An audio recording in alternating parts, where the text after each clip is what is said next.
Students, today I shall teach you poem number 3, The Voice of the Rain. This poem has been composed by the poet Whitman. This poet is a naturalist poem.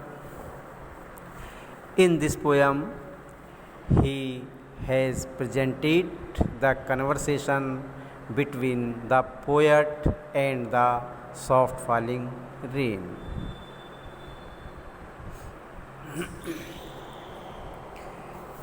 And who art thou? And who art thou? Art. The word art has been used here for the word are. Thou, you. और तुम कौन हो?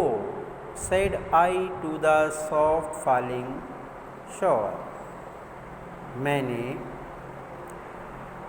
पूछा कोमलता से होने वाली बौछार से, वर्षा से, धीरे से होने वाली वर्षा से मैंने पूछा आप कौन हैं। यानी पोएट कहता है बारिश हो रही थी, हल्की बारिश हो रही थी, उस हल्की बारिश से, उस कोमल बारिश से पोएट ने पूछा आप कौन हैं। Which stays to tell gave me an answer as here translated. और जो आंसर वर्षा ने, उस बौछार ने मुझे दिया, उसे बताना बड़ा विचित्र है। और उसका ट्रांसलेशन नीचे दिया जा रहा है। इस प्रकार है उसका translation. I am the poem of earth.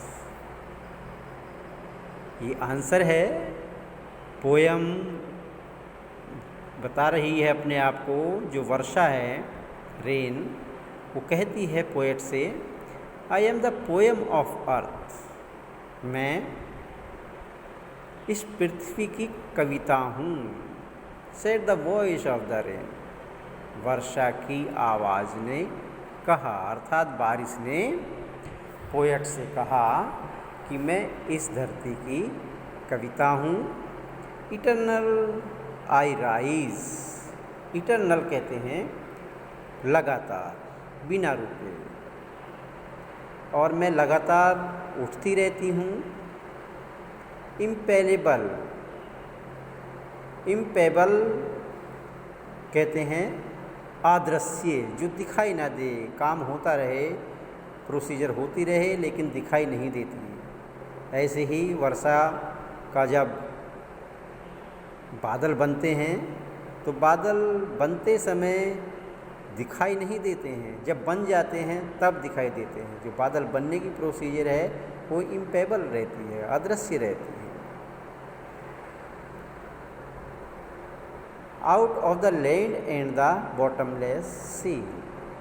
मैं लगातार उठती रहती हूँ अदृश्य होकर के इस पृथ्वी तथा अथाह सागर से।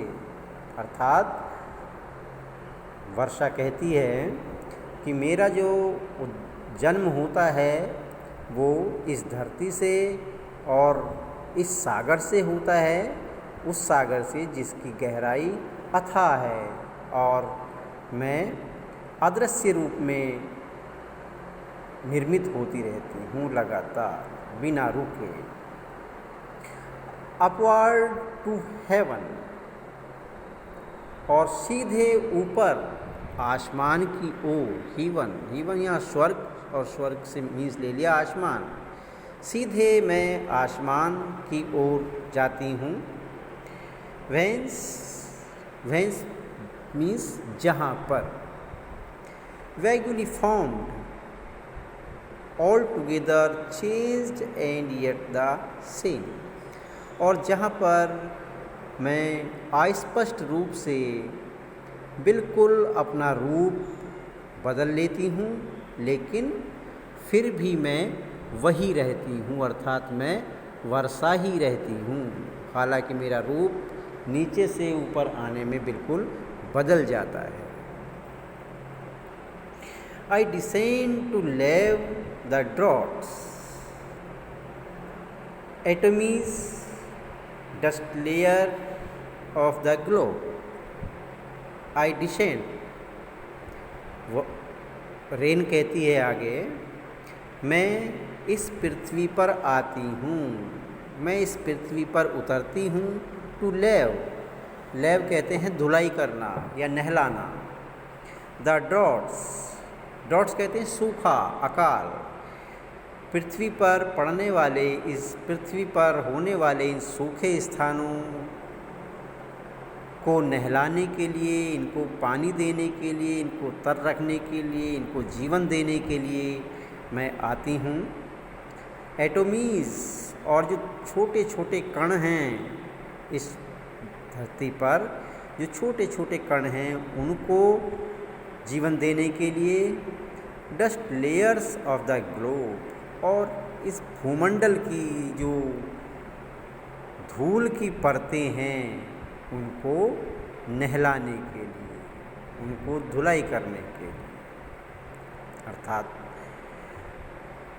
वर्षा कहती है, मैं इस भूमंडल पर सूखे को नहलाने के लिए, सूखे को तरोताज़ा रखने के लिए, सूक्ष्म कणों को तरोताज़ा रखने के लिए, नहलाने के लिए, और धूल की जो परतें हैं उनको साफ़ करने के लिए, उनको तर रखने के लिए, उनको धुलाई करने के लिए मैं इस पृथ्वी पर, इस भूमंडल पर आती हूँ।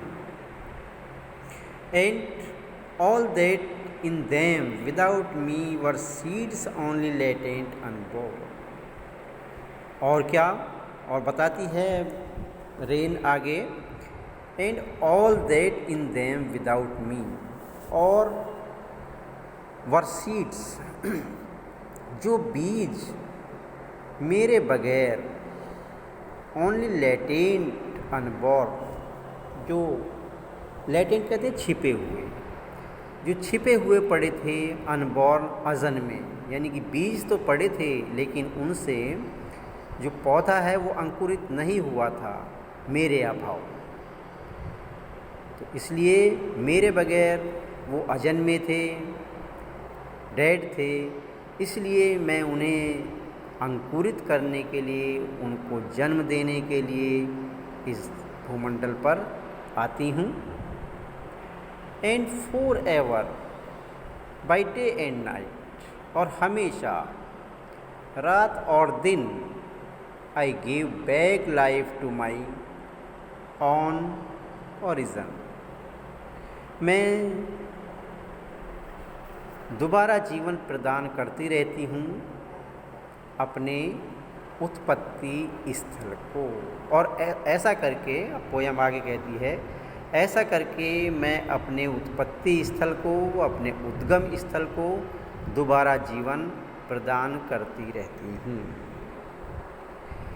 And make pure and beautify it, और मैं इस अपने उत्पत्ति स्थल को, इस भूमंडल को स्वच्छ, शुद्ध और सुंदर बनाए रखती हूँ।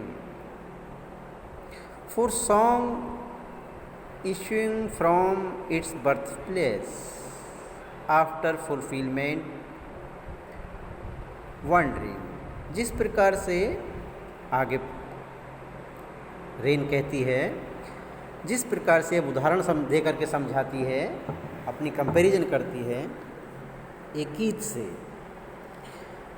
जिस प्रकार से एक गीत अपने उद्गम स्थल से निकलकर इधर उधर घूमकर अपना उद्देश्य पूर्ण करके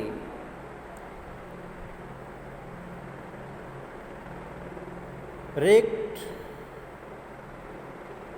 और unwrapped duly with love returns। और बड़े प्रेम पूर्वक ऐसा करके ये गीत बड़े प्रेम पूर्वक अपने उद्गम स्थल पर आ जाता है, अर्थात उस हृदय में आ जाता है जिस हृदय से उसका जन्म हुआ है, जिस हृदय से वो निकलता है, उस हृदय में बड़े प्रेम पूर्वक वापस आ जाता है, चाहे उसको किसी के द्वारा सुना जाए या ना सुना जाए। रेक्ट मीन्स सुना जाए और अनरेक्ट ना सुना जाए। उसी प्रकार मैं भी अपना उद्देश्य पूर्ण करके वापस अपने उत्पत्ति स्थल पर, अपने उद्गम स्थल पर पुनः वापस आ जाती हूँ। Dear students, this poem is complete here. I expect you will listen this video and read the poem and try to understand the theme of the poem for the paper. Thanks a lot. Bye.